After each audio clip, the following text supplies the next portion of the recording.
Estamos de volta com o programa Em Evidência na TV, aqui pela Masper TV, sempre agradecendo a sua companhia, o seu carinho aqui com a gente.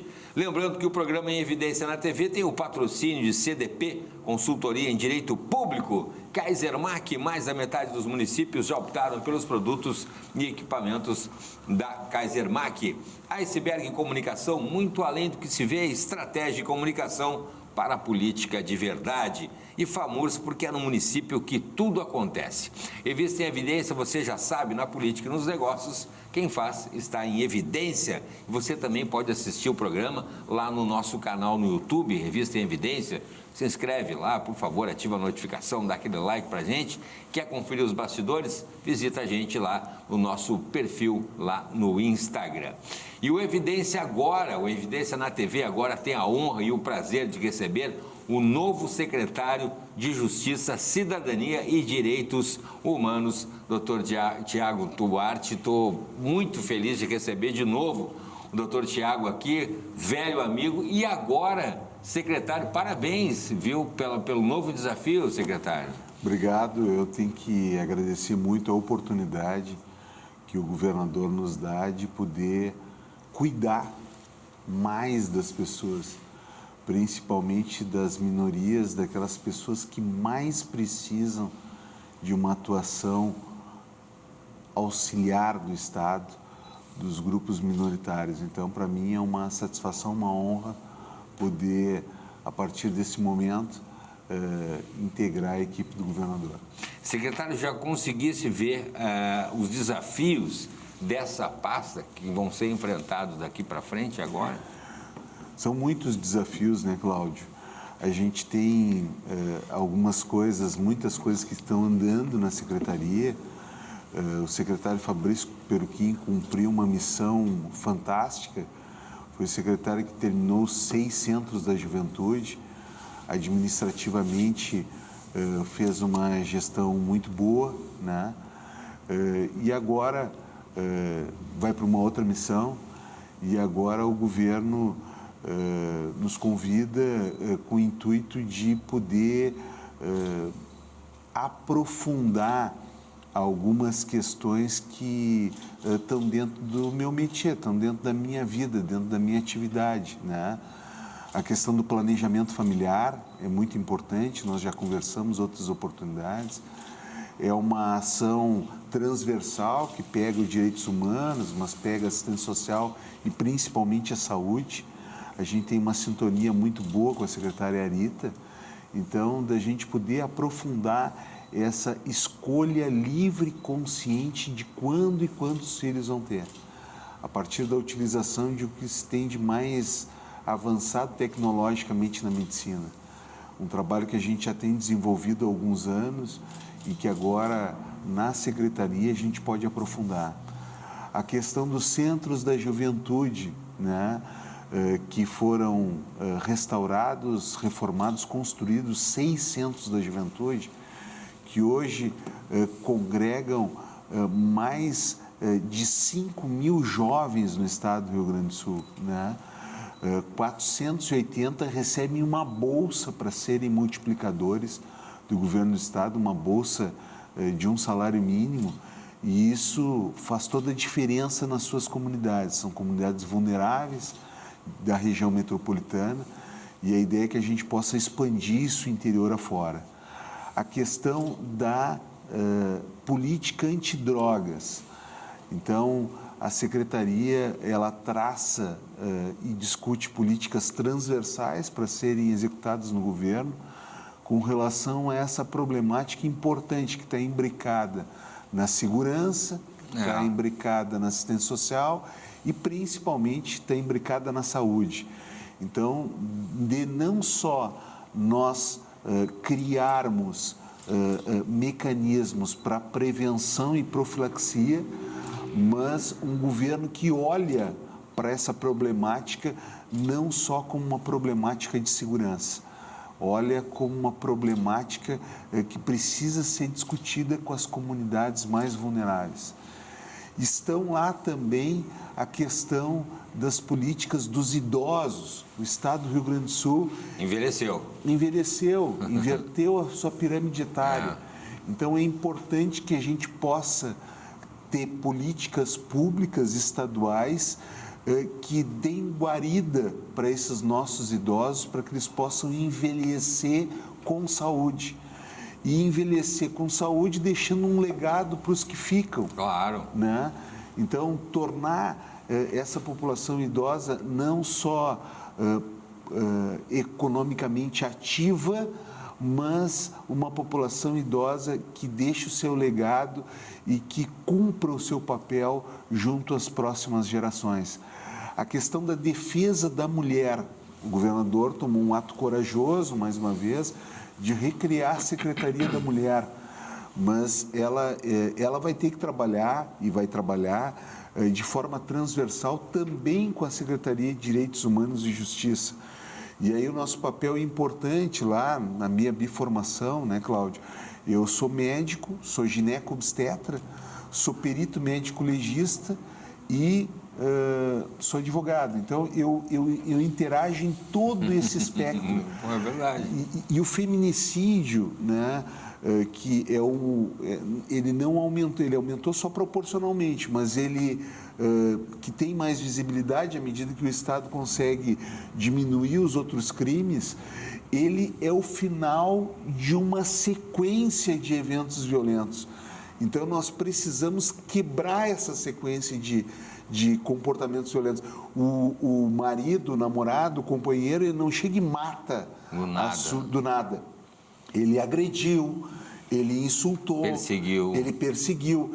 Então, nós temos que quebrar esse ciclo de violência. E a melhor forma de se fazer isso, no mundo as experiências mostram isso, é a justiça restaurativa. É fazer com que esse cidadão, à medida em que ele for visualizado já nos primeiros atos de violência, que ele possa ir para um curso de reciclagem comportamental. Saber o que está acontecendo, da onde vem essa violência, né? Normalmente, muitas vezes é reflexo de uma outra violência, sim, às vezes é distúrbio psiquiátrico, também, às vezes é uma doença mental. Tem que saber. Então, trazer esse cidadão para uma reciclagem comportamental. Sim. Né? Trabalhar em conjunto aí com a Secretaria da Mulher, com o Tribunal de Justiça, com o Ministério Público, para poder fazer com que essa violência não se agudize ainda mais. Atacar a base. Tem a questão dos PROCONs, da interiorização do PROCON. É verdade. O PROCON estadual tem um importante papel, principalmente naqueles municípios que não têm PROCON municipal. Pois é. Na defesa do consumidor.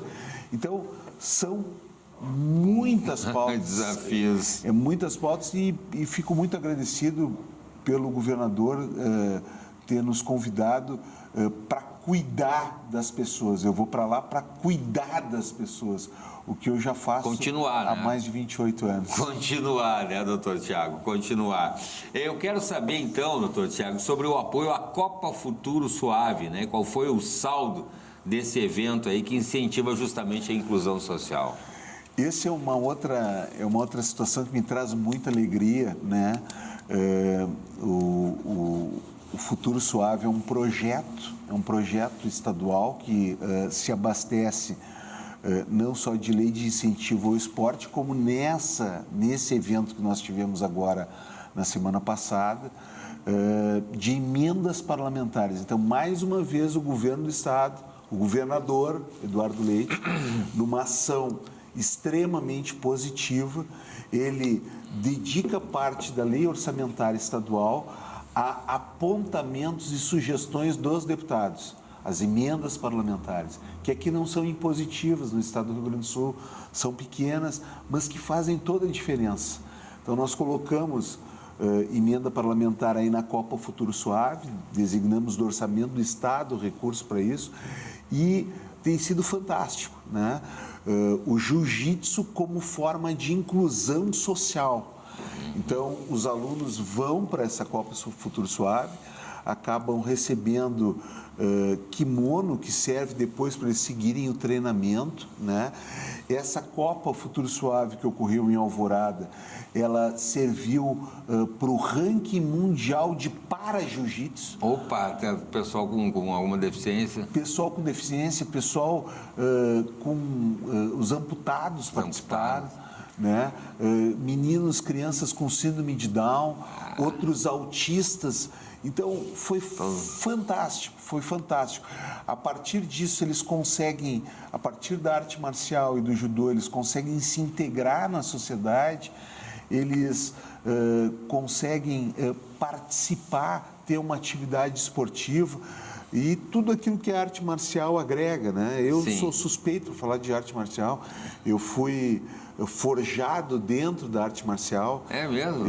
Eu sou faixa preta de karatê, segundo grau. Tiago, eu sempre tenho uma coisa para conhecer a mais, doutor Tiago. Né? Fiz na CM. Na Associação de Moços, dos 14 aos 28, 30 anos. CM. E o esporte tem isso, né? O esporte, ele inclui, ele dá disciplina. É o contrário, artes marciais, o pessoal pensa assim, o sujeito vai sair dando soco em todo mundo. Não, é o contrário. Você aprende a ter um autocontrole, uma autoconfiança. Fica mais calmo. Fica mais calmo.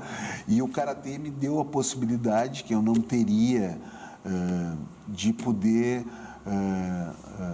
ter um intercâmbio com o Japão. Opa! Por 9 meses. Olha só! Foram 3 oportunidades de 3 meses participando do Campeonato Mundial de Karatê no Japão. Isso para o jovem é a vida, né? Fez toda a diferença na minha vida. Claro, claro. Foi 95, 96 e 98. Olha só. Lá eu pude ter uma experiência na casa de japoneses que fez toda a diferença na minha vida. Isso muda tudo. Isso é uma outra coisa que a gente quer levar para a Secretaria. A retomada de intercâmbios. Boa. Principalmente para jovens carentes. Claro. Então, se pegar um grupo de jovens, por exemplo, da Restinga, do Rubem Berta, de zonas conflagradas de Alvorada, e selar conveniamentos com outros estados, outros países, recebendo também jovens desses locais. Sim, claro. A gente vai muda a realidade. Mudar a realidade dessas comunidades. Esses jovens vão passar a ser espelho para a sua comunidade. É verdade. E essa é uma das coisas também que a gente quer desenvolver lá. Falando em educação, doutor Tiago, recentemente visitou a Escola São Caetano para falar sobre os ISTs e também planejamento familiar, né? Qual foi a importância aí de medidas como essa justamente para promover aí, os jovens, né? É fundamental que os jovens possam ter acesso a métodos contraceptivos mais efetivos e eficazes. O que a gente observa hoje é que o Estado teve uma queda, sim, da sua natalidade, mas ainda nós temos 50% de gestações indesejadas. São coisa. Jovens que não queriam engravidar. Sim, por falta de conhecimento. E por falta de conhecimento, por falta de acesso a contraceptivos mais efetivos e eficazes, acabam engravidando. Então, isso também faz parte de uma tônica que a gente pode, e de uma interface que a gente pode aprofundar lá na Secretaria. Sim. Dentro de uma relação muito positiva também que a gente tem com a secretária Raquel Teixeira, que tem sido uma grande parceira. Então, falar sobre doenças sexualmente transmissíveis, sobre ISTs, falar sobre o planejamento familiar, eu acho que é fundamental nas nossas escolas, principalmente aquelas de comunidades mais vulneráveis, como é o caso de São Caetano. Pois então, secretário, falando em planejamento familiar também, né? O deputado, doutor Tiago, é autor de uma lei estadual sobre o tema aqui no Rio Grande do Sul. Quero perguntar como é que o senhor tem atuado para garantir justamente a implementação do programa, né, dos programas municipais na questão do planejamento familiar. A gente tem feito isso com muita sensibilização aos municípios, com muito diálogo e até com emendas parlamentares, né? Para que o município possa adquirir o insumo. E aí a gente acaba com um grupo de médicos voluntários, colegas voluntários que entendem esse como um problema de saúde pública. a gente tem ido aos municípios fazer a colocação e a capacitação dos profissionais médicos para a colocação e dos demais profissionais, enfermeiras e demais profissionais para a seleção desses pacientes, né? Mas é fundamental que, além da informação, Cláudio, a gente possa dar acesso ao remédio, né? E aqui eu não falo só daquele rol de medicamentos que já existem lá no SUS, que é o comprimido, que é a injeção. Sim. Eu falo dos métodos de longa duração, que teoricamente são mais caros, e falo do Dilmirena e do implante subcutâneo, o chip que é colocado embaixo do braço, que teoricamente são mais caros, mas se a gente for comparar com o custo de uma gravidez, é muito barato. É muito barato.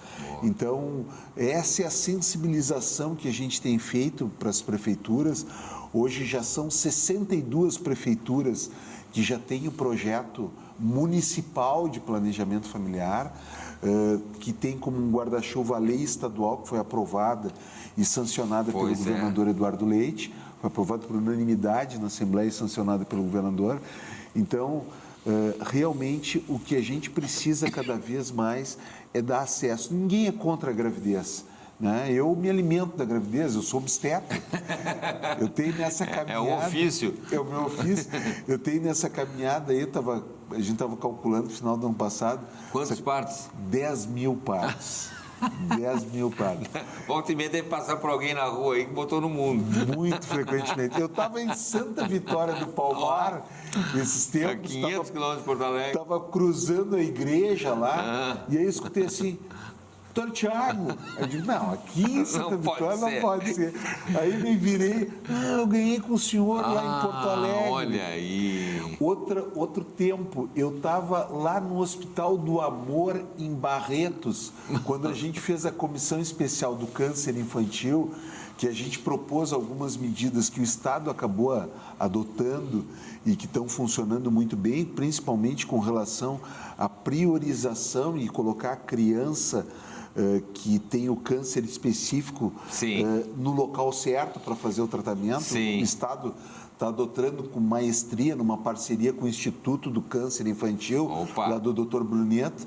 Então, eu estava caminhando, visitando o Hospital de Barretos, aí daqui a pouco eu escutei, doutor Tiago. Aqui não. Aí mesma coisa. Olhei para sou da Resting e tal. Eu tive filho lá. Mas que barbaridade, gente. Mas também, né? Falando nisso também, vamos falar sobre a parceria com o Simers também, doutor Tiago. E o senhor dialoga com a Secretaria da Saúde sobre a situação dos médicos. Já entrevistei várias vezes sobre essa questão. O doutor Tiago tem opiniões muito interessantes, né? Quais são as suas principais demandas aí em relação aos médicos, doutor Tiago? A principal demanda com relação à categoria realmente é uma carreira específica de médico. E o Estado teve esse cuidado agora na reestruturação. O Estado criou uma carreira de médico, né? Melhorou muito a remuneração dos médicos do Estado, né? Eles passaram a receber proporcionalmente o dobro do que recebiam antes e tornou a carreira atrativa. No Estado, já existe, a partir dessa reestruturação que foi feita pelo governador, pela secretária Dani Calazans e com a participação da secretária Arita, existe uma coisa que, por exemplo, em Porto Alegre não existe, que é a questão da proporcionalidade. Ou seja, o médico que trabalha 40 horas no Estado, ele ganha o dobro do que trabalha 20. Sim. O que pode parecer lógico, mas em Porto Alegre não é assim que funciona. Então, Porto Alegre, por não ter essa proporcionalidade, o que ganha 20, ganha mais proporcionalmente ao que trabalha 40. Porque não 40. É o dobro que trabalha 40. Ganha mais. Sim. Então, todo mundo acaba migrando para 20 horas. Claro. Isso acaba sendo um desestímulo à presença do médico no município de Porto Alegre, por exemplo. Por exemplo, porque a gente já falou sobre a questão da falta de médicos do interior do estado, que não é bem assim. Na verdade, também passamos pela falta de estrutura das prefeituras e atender esses médicos. Né? Sem dúvida. Então, o que a gente sempre tem colocado, e o Estado deu um passo importante nesse sentido, é de uma carreira, o que deveria ser, né, Cláudio, uma carreira nacional de médico. Boa. Né? A gente precisa avançar para isso, porque só dessa forma a gente vai fazer com que o médico acabe se fixando no município do interior. Isso. Senão a gente continua com aquela rotatividade. Não cria vínculo. Sim. E acaba sendo prejudicial para o médico, para o paciente. Sim. E para a saúde como um todo. Sim. Então, o Estado deu um passo importante na reestruturação das carreiras no ano passado. Foram 40 mil servidores que foram reenquadrados e reestruturados. O Estado qualifica a sua mão de obra técnica e acaba tornando atrativas as carreiras do Estado, né? Tanto que hoje, tu deves observar, é só ir até a Assembleia, tem diversos grupos lá solicitando chamamento do Estado. Sim, né? sim. Os policiais penais, os próprios brigadianos. Sim. Isso é uma coisa... É uma coisa muito positiva, sim. porque é sinal que o Estado voltou a ser atrativo. O Estado que não pagava os funcionários em dia, atrasava quase 2 meses, hoje paga em dia, tem uma remuneração digna e avança no sentido de qualificação profissional. Então, essa foi uma conquista do Simers, né, dos sindicatos como um todo, e a gente tem tido um olhar atento para que realmente isso possa redundar no melhor atendimento à população. Maravilha! Infelizmente já chegamos no final desse primeiro bloco, mas tem mais um bloco ainda conversando com o Dr. Tiago aí sobre saúde, sobre os desafios da nova Secretaria Estadual da Justiça, Cidadania e dos Direitos Humanos, tá? Depois do intervalo a gente já volta um instante só.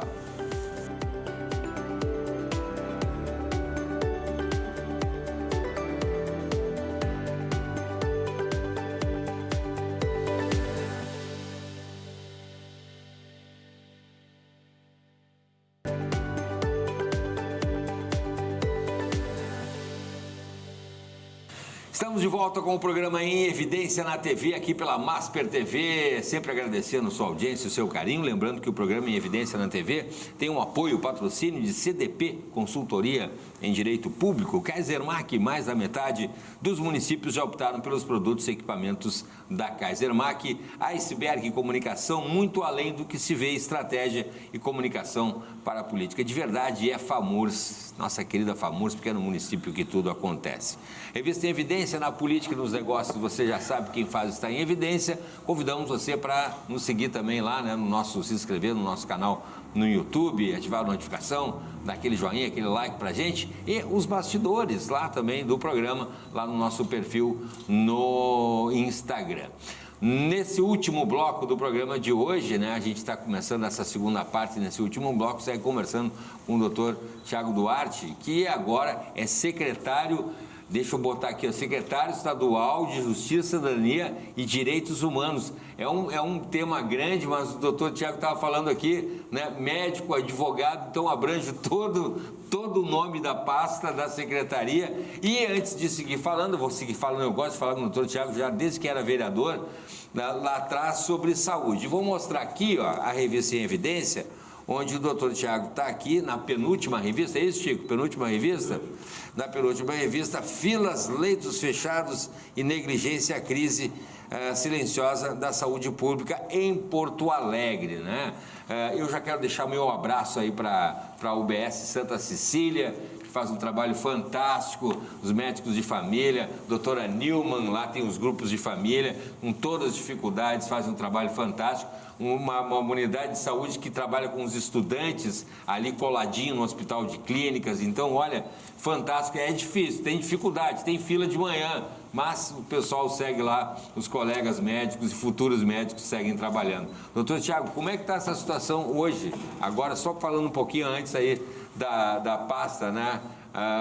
Como deputado e antes como vereador e como profissional da saúde também.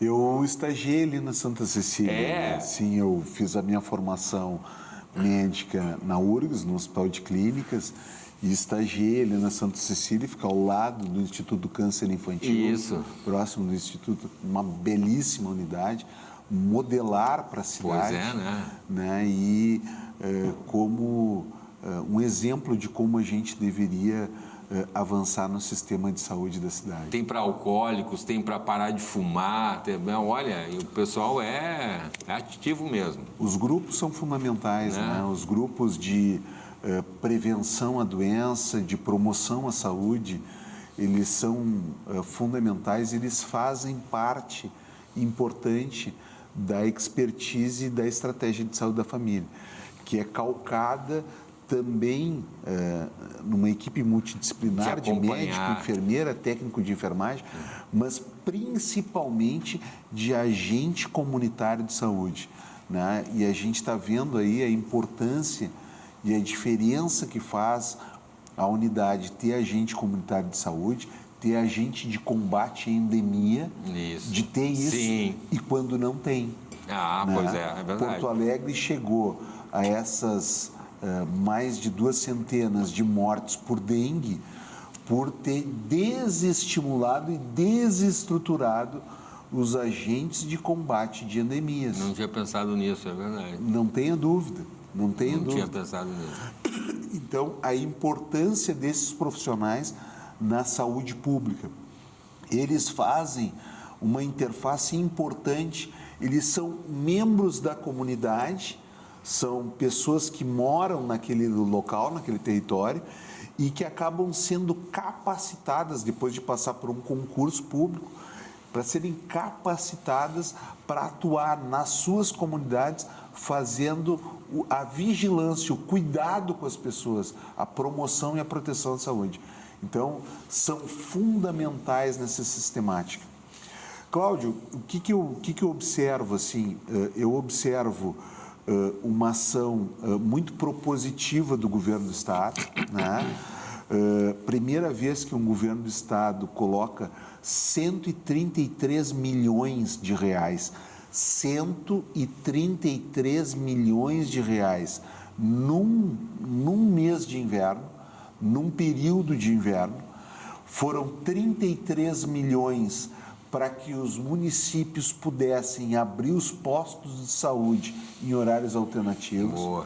O governador e a secretária estadual de saúde foram sensíveis a esse apelo que não só eu, mas outros deputados fizeram, observando que 80% dos pacientes que estão nas emergências são pacientes classificados como azuis e verdes, são pacientes de menor complexidade, são pacientes que poderiam ser atendidos nos postos de saúde e nas UPAs.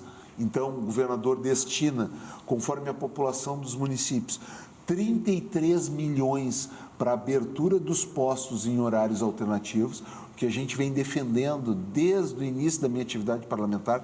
Tem uma lei municipal de minha autoria de 2010, que é da abertura dos postos de saúde no terceiro turno de atendimento. Então, os municípios precisam fazer isso, abrir noturno, abrir sábado.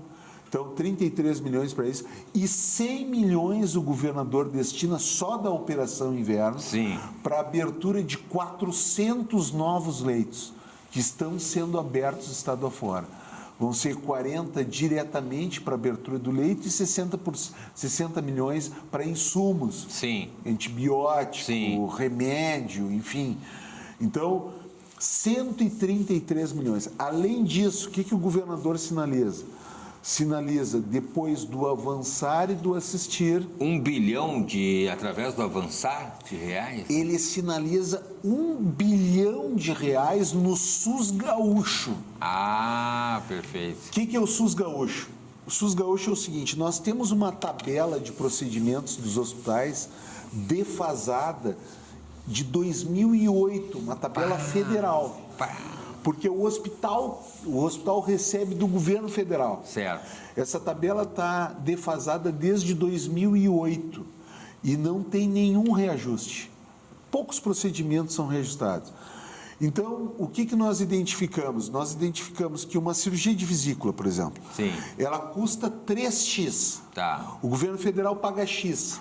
Então, há um déficit de 2x. Tá. Há um desencaixe de 2x. E aí? E aí o hospital fica de pires na mão, pedindo emenda parlamentar, sim, pedindo concessão aqui, toda concessão hora. ali, toda hora. O que alguns governos estaduais estão fazendo? Estão criando um complemento estadual.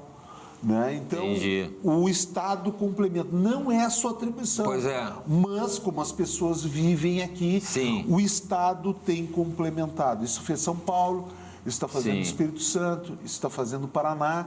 E nós fizemos um longo estudo numa comissão especial, capitaneada pelo deputado Cláudio Tatti, do PL, participação do deputado Ayrton Martos, do PDT, que também é médico. Então, nós fizemos uma escuta de mais de 200 hospitais e trouxemos a experiência, essa que tem sido feita, exitosa em São Paulo, para que nós pudéssemos discutir aqui no Estado. E o governador, o governo, entendeu interessante, importante e tem a ideia de viabilizar isso.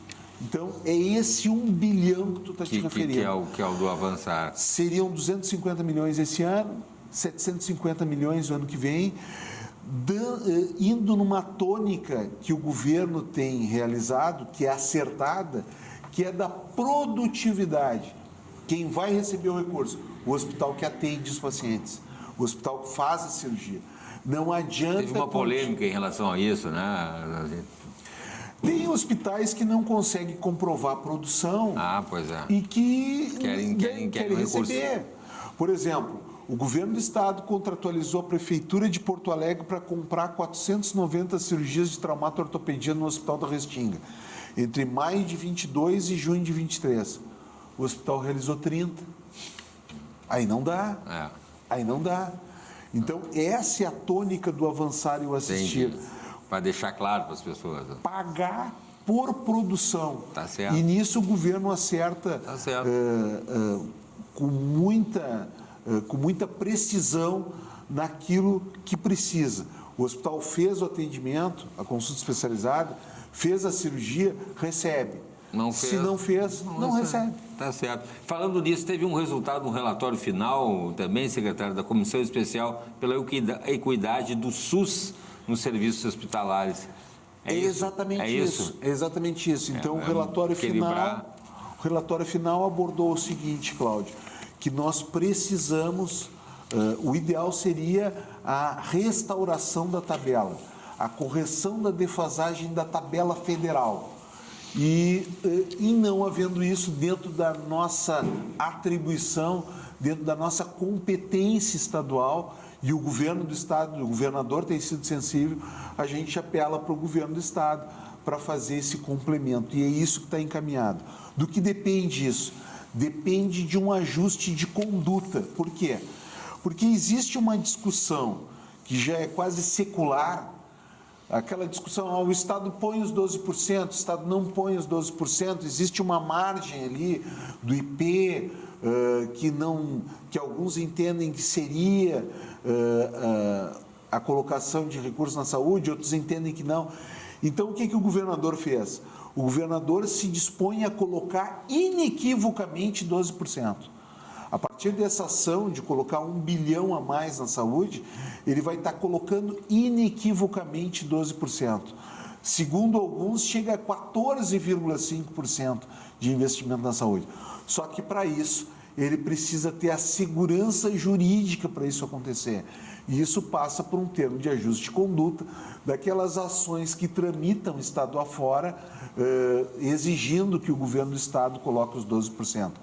Aliás, existem grupos partidários que, quando foram governo, diziam que o governo colocava os 12% e agora dizem o contrário, fazem campanha. Tudo bem. Fica difícil, né? Aí fica difícil. Tudo bem. Então, a partir dessa ação, o governador coloca inequivocamente 12% na saúde e eu tenho feito um desafio. Qual é o desafio? Que o governo vai colocar os 12% inequívoco, podendo chegar a 14%. Os municípios já colocam muito mais parte do que o exigido em lei. Muito mais do que os 15%. O desafio é o seguinte, que o governo federal coloque os 10,8% que não tem colocado. Hoje tem colocado 8,4%. Opa! Então, que o governo federal coloque os 10,8%. Faça seu tema de casa. Isso vai significar mais 1 bilhão na saúde do Rio Grande do Sul. Já ajuda bastante. E isso vai fazer toda a diferença também. Doutor Tiago, falando em relação à vacinação, né? Que recado o senhor daria para a população que está com a vacina atrasada? Agora a gente tem aí o inverno, as gripes. Olha, o recado, Cláudio, é de que as pessoas precisam se vacinar. Está à disposição, é de grátis, como diz o outro. Tem em todos os postos de saúde, tem nos horários alternativos agora da Operação Inverno. O governo do estado solicitou aos municípios que fizessem. Porto Alegre, isso tem que se ressaltar. Sim. Porto Alegre está fazendo isso no terceiro turno, no horário alternativo. Então, é fundamental que a população se vacine. Não há dúvida, né? Não tem nenhuma dúvida com relação a isso. Né? Não vai virar jacaré. Não vai virar monstro. Não vai virar monstro, não vai virar jacaré. E o dado técnico é muito claro, Cláudio. 80% dos idosos que morreram agora de síndrome da angústia respiratória não eram vacinados. Pois 80%. Eu vi isso. E 100% das crianças. E a vacina ali, né, para todo mundo. Eu tive na UBS semana passada, a pessoal ali, a enfermeira, a médica ali, sentadinho ali no local para vacinar, tem o biombo ali e tal, ninguém para vacinar. Nós acompanhamos um caso... Triste isso. É muito triste. Nós acompanhamos um caso de uma criança ígida, há cerca de 2 semanas atrás, que a gente tinha um vínculo próximo, era filha de um amigo, com um plano de saúde, ígida, não tinha problema de saúde nenhum, 11 meses.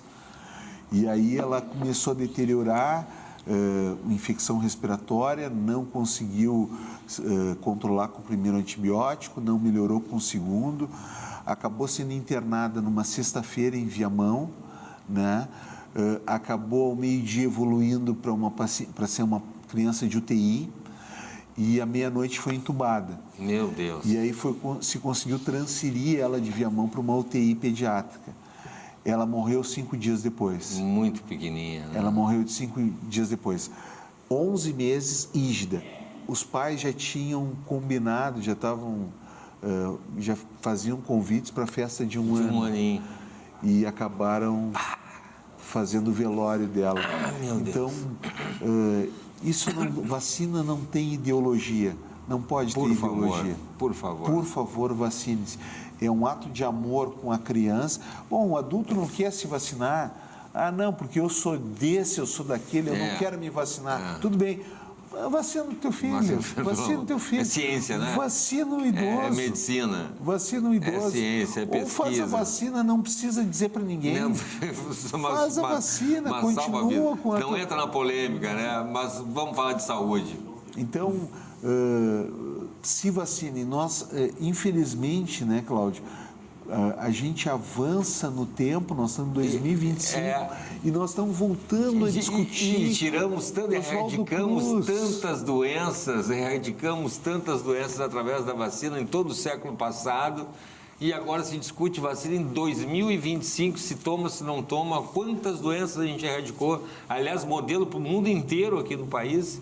Lá atrás, e agora a gente retrocede. Vou perguntar também, doutor Tiago, sobre a questão falando nisso, né, da questão das doenças de inverno, doenças respiratórias, os hospitais superlotados. Eu sempre brinco quando começa as manchetes, se pegar lá quando eu saí da faculdade, há 30 anos atrás, uma matéria minha, e colocar agora, só vai ter a diferença do cabelo, porque vai ser, o Wilson Rosa está aqui também, vai ser a mesma coisa. Olha, o inverno está começando, nós temos aí as emergências dos hospitais lotados por doenças respiratórias, principalmente em crianças e idosos. Todo ano é a mesma coisa, 200%, 150%, 232%. O que acontece que todo ano a gente tem essa superlotação e não se resolve esse problema? É isso que a gente tem comentado muito, né? Primeira questão importante aqui com relação aos leitos, né? Os municípios com gestão plena, e vou citar o exemplo de Porto Alegre, não tem como ser diferente. Sim. Porto Alegre diminuiu nos últimos 5 anos 462 leitos. Nós já falamos sobre isso. Entre leitos criados e leitos fechados. Triste isso. O saldo é negativo de 462. Assim, nós, só para lembrar, né? Hospital Parque Belém, Hospital Álvaro Alvim, Hospital Porto Alegre, Hospital Beneficência Portuguesa. É verdade. Nós estamos falando aí de 4 hospitais, Grandes hospitais que foram desativados nesse período, mostrando isso que eu estou dizendo. Então, assim, nós precisamos ser muito vigilantes para impedir que as gestões fechem hospitais. Desmontes, né, de hospitais. Nós precisamos ser muito vigilantes. E agora nós estamos de olho em Canoas. Opa! Canoas não pode fechar o seu HPS. Pois é. Isso aí vai causar desassistência para mais de 147 municípios da região metropolitana. Então, isso é importante, a gente não fechar os hospitais. Parece uma coisa óbvia, mas fecham. Mas o óbvio precisa ser dito. Fecha. E a outra coisa que é importante é uma qualificação da atenção básica. Evitando isso que a gente está conversando e que o Cimer sempre aborda, Sim. que é a rotatividade frequente de médicos. Sim. Se a gente tem uma carreira e a gente consegue fixar o médico no posto de saúde, a gente vai conseguir ter uma saúde melhor. Maravilha. O doutor Tiago está terminando aqui, meu querido amigo, o nosso tempo. Temos aí menos de 1 minuto. Vou pedir as considerações finais aí agora como secretário desse novo desafio. Vacine o seu filho. Boa. Isso é importante. Vacine o seu idoso. E sempre, né, Cláudio? Sempre. Faça para os outros aquilo que você gostaria que fizessem para você. Essa é uma regra que eu aprendi no intercâmbio no Japão. Olha aí. E que vale como norte para a minha vida sempre, hoje e sempre. Um grande prazer mais uma vez conversar contigo. Prazer todo meu. Parabéns pelo trabalho.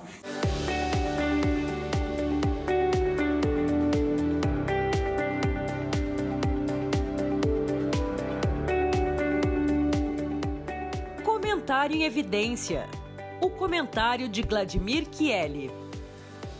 A situação financeira e orçamentária tem se agravado ao longo das últimas semanas, mas não se agravado apenas na prática, e sim se agravado do ponto de vista da comunicação, porque os anúncios do governo federal de que o orçamento público da União estaria comprometendo até a própria execução dos serviços a partir de 2027, tem antecipado esse período. Recentemente, a alegação era de que 2026 já poderia surtir algumas consequências dessa questão em relação ao engessamento do orçamento federal. Mas agora alguns setores, inclusive, em 2025, já começam a sofrer com esta falta de orçamento, de dotação e de recursos financeiros. Isso significa que a União, e é uma tendência natural desta situação chegar aos estados e municípios, compromete praticamente 100% de todo o orçamento federal com as despesas chamadas obrigatórias. Aquelas em que o administrador, seja ele o presidente, o governador ou o prefeito, não tem ascendência sobre ela e não tem definição e deliberação sobre ela. São despesas de caráter permanente e obrigatório. No caso da União, 54% de toda a receita é destinada para as despesas previdenciárias. Mas tudo aquilo que se compromete com despesas vinculadas, por exemplo, Congresso Nacional, o Supremo Tribunal Federal, os outros poderes da República e órgãos, são despesas vinculadas obrigatórias. Aquelas despesas vinculadas às áreas de atuação também fazem parte desse contexto que engessa o orçamento, sobrando muito pouco ou quase nada para que o governo possa movimentar e manejar o orçamento de acordo com o seu projeto de desenvolvimento, com o seu projeto político e o seu projeto de governo. E essas questões estão vindo também para os estados e para os municípios.